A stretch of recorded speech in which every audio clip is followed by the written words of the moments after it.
I got a feeling.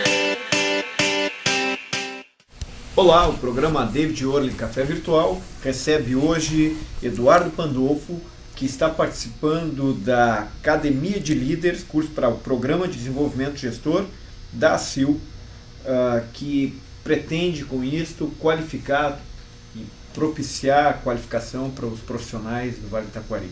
Eu quero lembrar os nossos patrocinadores, o Café Virtual, Wilson Davis, a clínica de maior excelência no sul do Brasil, a Dilu, onde você encontra o melhor das cortinas Uniflex, a Pronto Dente, do meu amigo João Selig, onde você tem todos os procedimentos dentários, a clínica de excelência do Dr. Bruno Pivato, as lojas Dom Juan, que nos veste com elegância, a Rap Travel, onde você encontra o melhor do turismo, com cultura, com entretenimento, e a Água de Cheiro, perfumes maravilhosos que você encontra aqui em Lajeado. Lembro vocês que esta conversa com o Pandolfo já faz parte de uma estratégia que estamos usando, que é de permitir que este espaço também fale da qualificação que está sendo oferecida no Vale do Taquari. Pandolfo, seja bem-vindo ao programa. Obrigado, David, pelo convite. Pandolfo, eu estou lendo aqui, diretor de estratégia e inovação da Vital, governança de projetos, pós-graduado em governança, estratégia de TI, marketing, comunicação, especialização em gestão empresarial e graduação em administração de empresa e outras tantas coisas aqui que não teríamos tempo para ler tudo. Tu estás envolvido numa das temáticas desta Academia de Líderes, que é governança de projetos, inovação, competitividade com sustentabilidade. Como é essa história e por que esta temática neste curso de formação? Ok. O curso de formação da Academia de Líderes, né, ele tem o intuito de trazer também novas práticas, novos modelos, novas formas de se administrar uma empresa, certo? A inovação, atualmente, ela vem sendo tratada como algo novo para as empresas, né? Então, esse assunto ele veio como com um certo tom de novidade para o meio empresarial, né?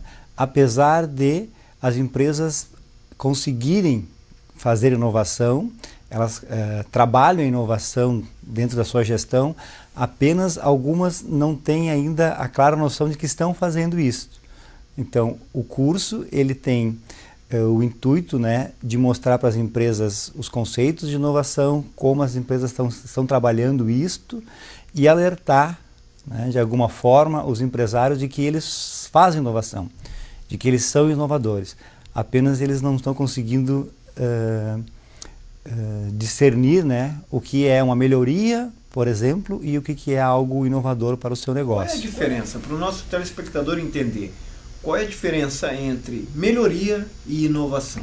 Muito bem, David. Durante 20 anos, aproximadamente 20 anos, as empresas vêm conseguindo melhorar o seu negócio através de práticas conhecidas como práticas da qualidade, melhoria contínua, risco zero, 6 sigmas, né? Grandes conceitos que contribuíram e vão contribuir muito ainda para as empresas melhorarem o seu negócio, tá? Mas esse tipo de melhoria na empresa, na parte administrativa dela, com excelentes resultados, né? Elas acabaram nivelando muito as empresas em termos produtivos, em termos de redução de custos, em termos de produtividade, de desperdício, de rentabilidade. As empresas estão muito próximas disto hoje, né? Onde atualmente elas conseguem fazer pequenas melhorias no seu negócio, que essas melhorias elas conseguem levar a empresa um pouquinho à frente da concorrência, por elas estarem com essas práticas bem consolidadas, essas práticas que contribuíram e contribuirão muito ainda com o negócio, ok? Quando a gente tem uma diferença entre melhoria e inovação, é onde a inovação ela consegue realmente tornar a empresa bem mais distante do seu concorrente por ter melhorado, por ter inovado, né, em seu produto, na sua embalagem, no seu processo, na sua forma de distribuição, onde com isso ela consegue se distanciar mais do concorrente e principalmente fazer com que ele demore para chegar próximo a esse desempenho dela. Então, as melhorias, elas têm uma característica de apenas fazer um pequeno ajuste em algo que já existe. Mas esse ajuste não chega a torná-las muito diferentes ou capazes de se distanciar do concorrente. E a inovação, não, ela já tem um outro tom, né? Ela já pode ser uma inovação sendo categorizada, por exemplo, como uma inovação radical, que tu altera o teu modelo de negócio, tu altera alguma evolução tecnológica no teu produto. Então a união dessas duas questões altera o meu modelo de negócio e altera a minha tecnologia do produto, faz com que eu fique distante do meu concorrente. Então a melhoria, ela tem um tom um pouco mais suave, né? Que no conceito de inovação a gente chamaria de uma inovação incremental, que seria uma melhoria. Dentro desta ideia, por que as empresas têm relutância em inovar? Talvez seja por causa dos investimentos que muitos identificam como custos? Ok, ótimo. Um dos motivos seriam este, né? A inovação, geralmente, ela tem um investimento alto. Porém, o seu retorno deve ser um retorno também superior, ou um retorno equilibrado, proporcional ao seu investimento. Então, como as empresas ainda não conseguem lidar muito com a questão dos riscos, né, elas ficam com um pouco de receio em fazer a inovação no seu negócio. Porque inovação e riscos andam juntos. Mas, é claro que o empresário sabe que o risco ele é gerenciável. Ok? Então, eu posso trabalhar com inovação, correr o risco de o meu investimento não ter o retorno esperado, mas eu sei que eu posso fazer a gestão desses riscos. Ou seja, minimizá-los, categorizá-los, né, quantificá-los e fazer a gestão dele. Então, algumas práticas nas empresas, como por exemplo a gestão de riscos, ainda não é dado tanta importância como as práticas produtivas, as práticas comerciais, práticas financeiras. Claro. Né? Então, a inovação, eu diria assim,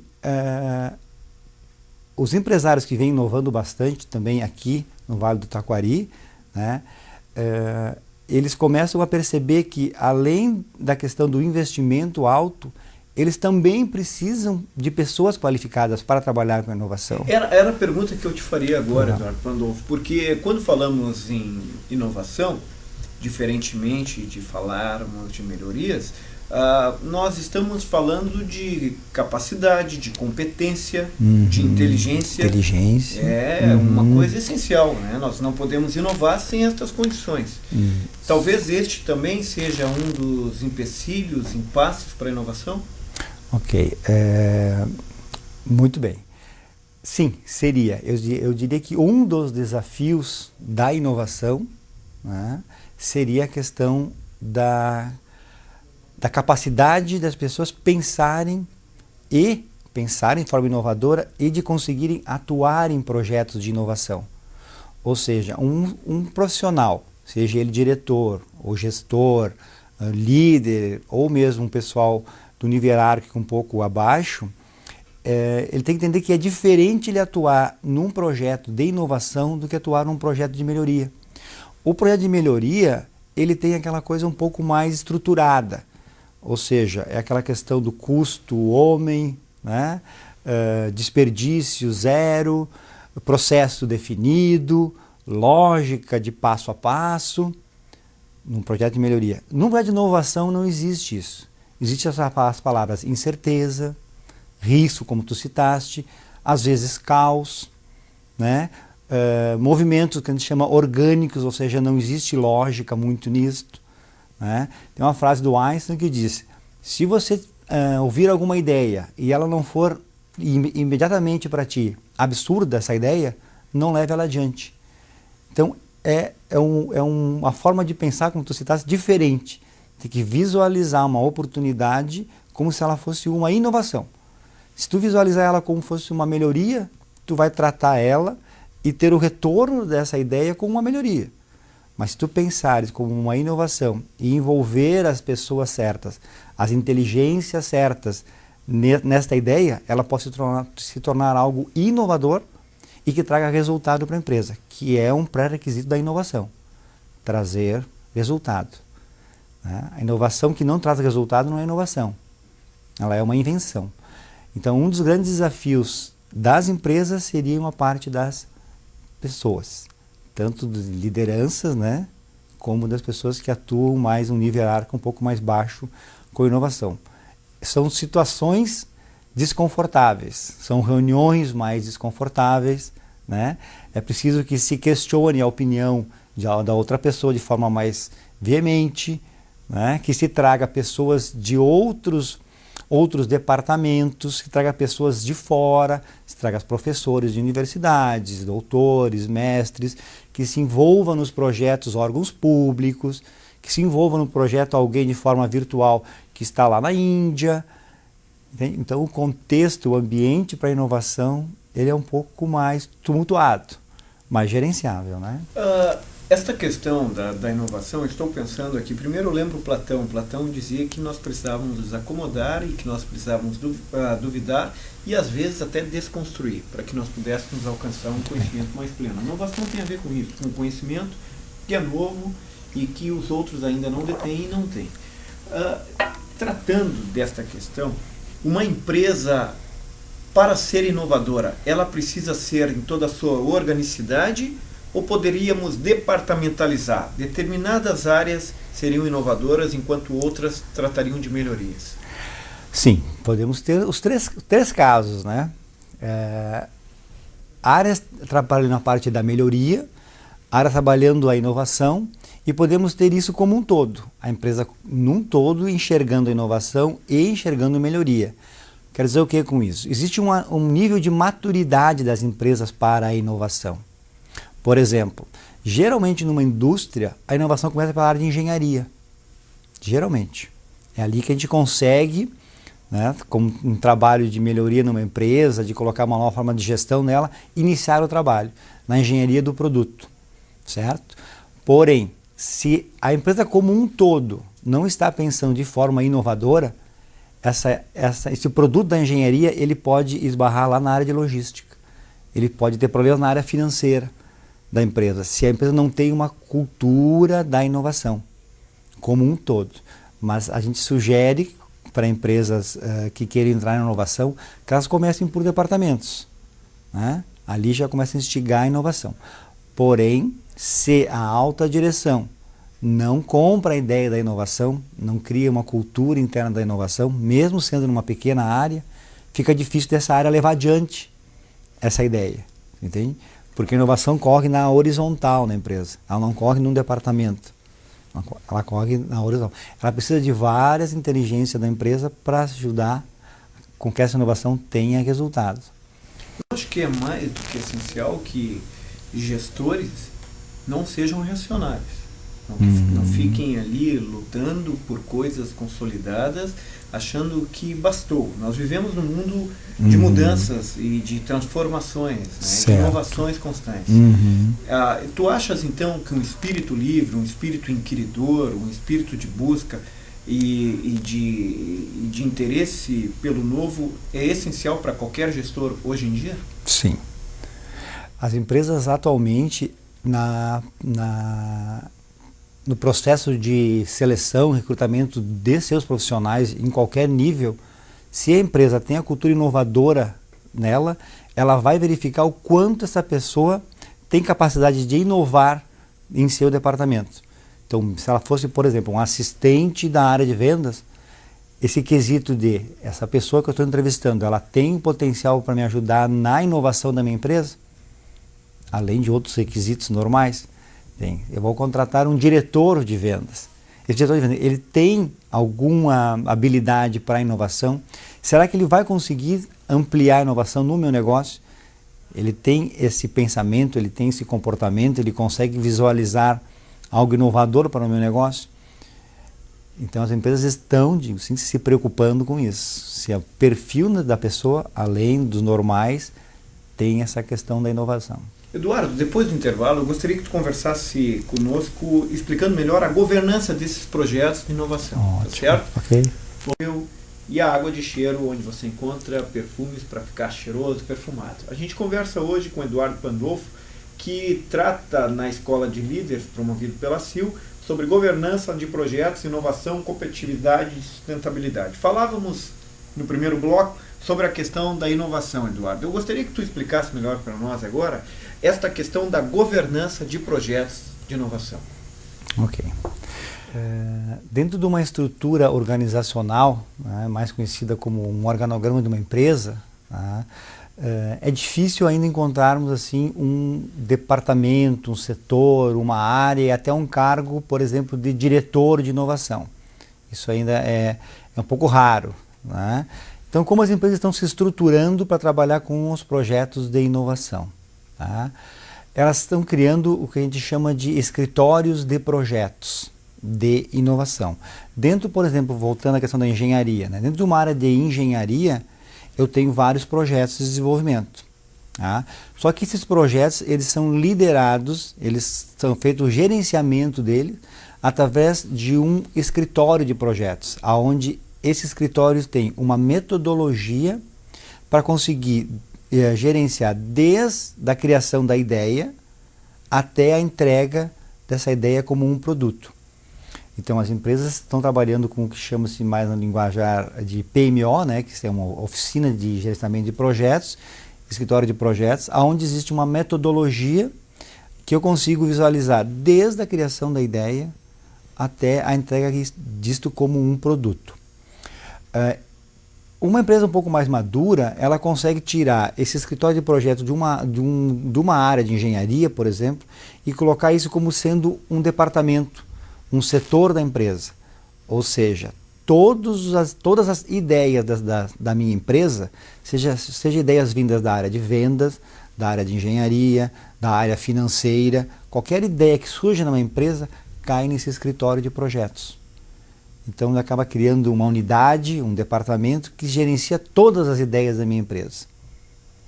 Essa é a forma que as empresas estão se estruturando para conseguir transformar ideias em algo que traga resultado.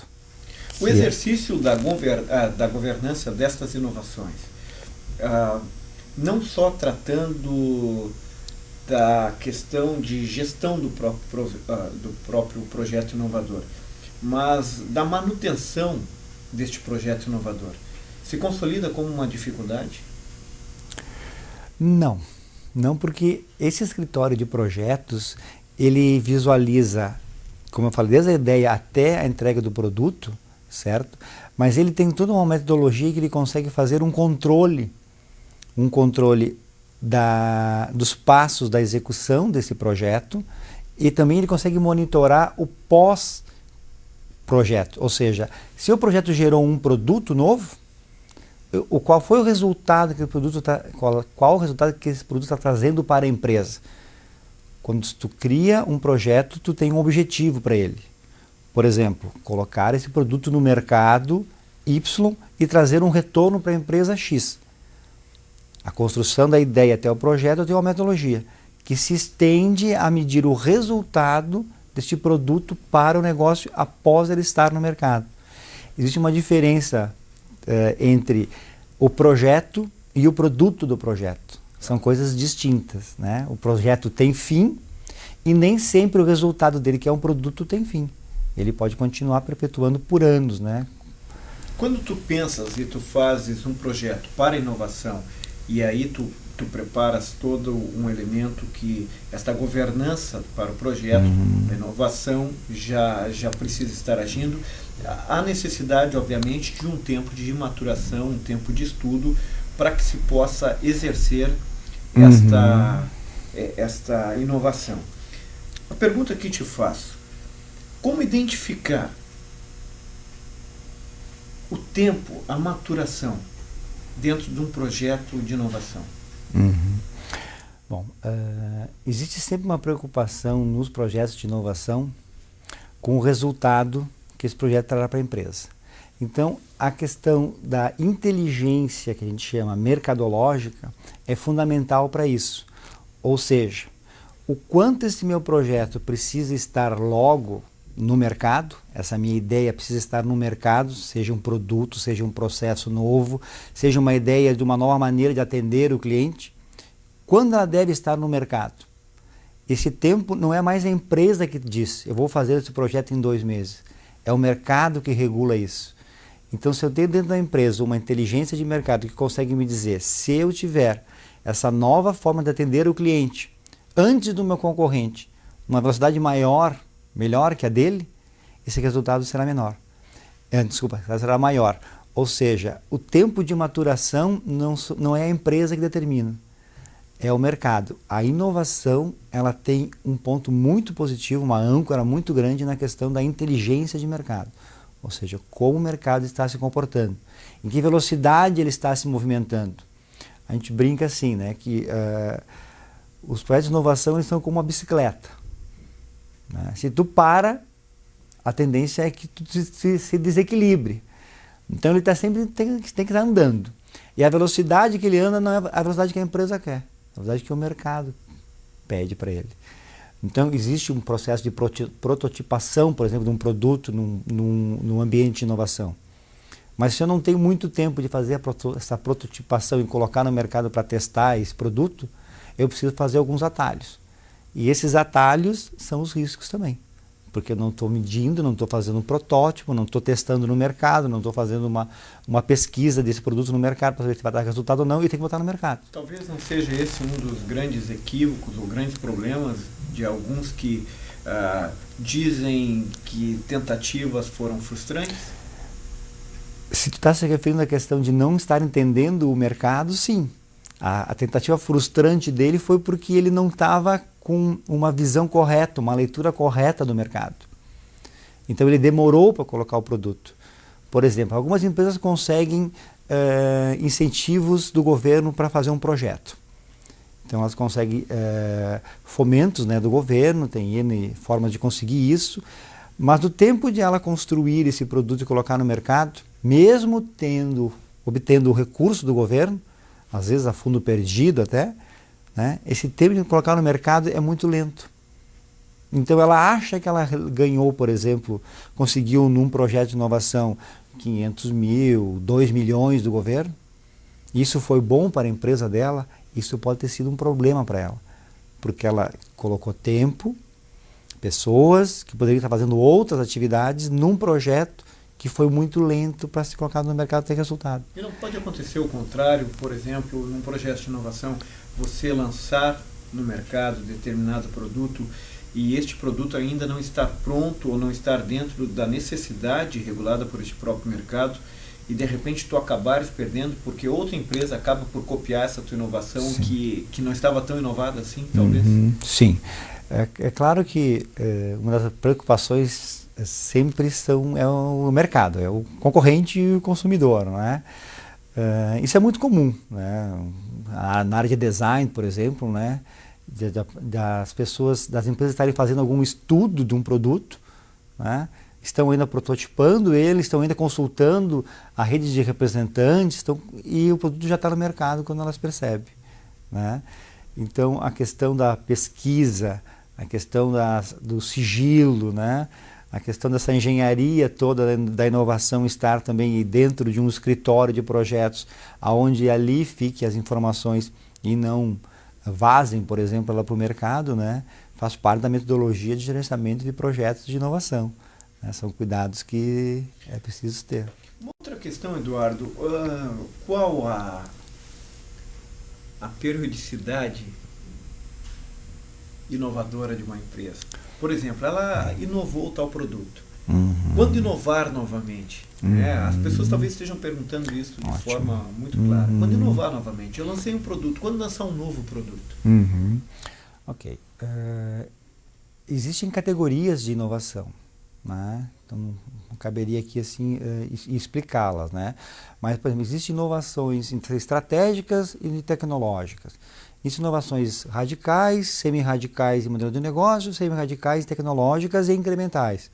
Então, se a empresa acha que ela vai conseguir viver só de inovação radical, que é aquela que tem uma ruptura grande, né? Por exemplo, as fraldas, na época que lançaram as fraldas descartáveis, né? Foi algo super inovador, radical, acabou até quase que extinguindo as de pano, né? Que são poucos utilizadas.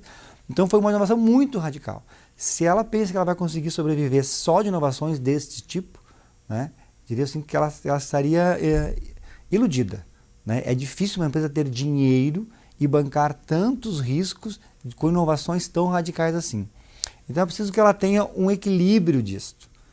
E a metodologia de governança de projetos de inovação consegue mostrar isso. Que a gente chama de gestão de portfólios de projetos de inovação. Eu tenho 10 ideias da minha empresa, essas 10 ideias eu estou fazendo um estudo para ela virar inovação. Quais desses estudos devem acelerar, ou seja, devem ir mais rápido? Quais desses estudos eu devo colocar mais dinheiro? Além dessa governança, dessas ideias, a pergunta de qual eu coloco no mercado, em que velocidade eu coloco isso, a empresa pode ter 40 projetos em andamento. Então, como que ela consegue visualizar 40 projetos em andamento, mais as 10 ideias que ela tem que pode vir a virar projeto e balancear isso? Então, isso dentro do escritório de projetos a gente chama de gestão de portfólio de projetos. Isso existe um método, no curso a gente mostrou como se faz, né? Tem toda uma matemática por trás disso e uma estratégia para definir isso, né? Mas é possível fazer a gestão das ideias e medir a velocidade em que tu coloca as ideias no mercado e principalmente a velocidade em que tu tira elas do mercado. Em poucas palavras, por que inovar? Nós estamos chegando ao final e eu gostaria que tu deixasse esta mensagem final.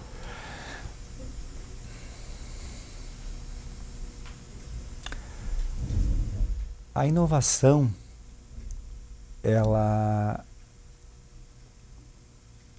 contextualiza uma empresa como se fosse uma área financeira, uma área de mercado, uma área industrial, uma área de RH. A inovação, ela é a empresa, ela está dentro de uma empresa assim como qualquer outra área.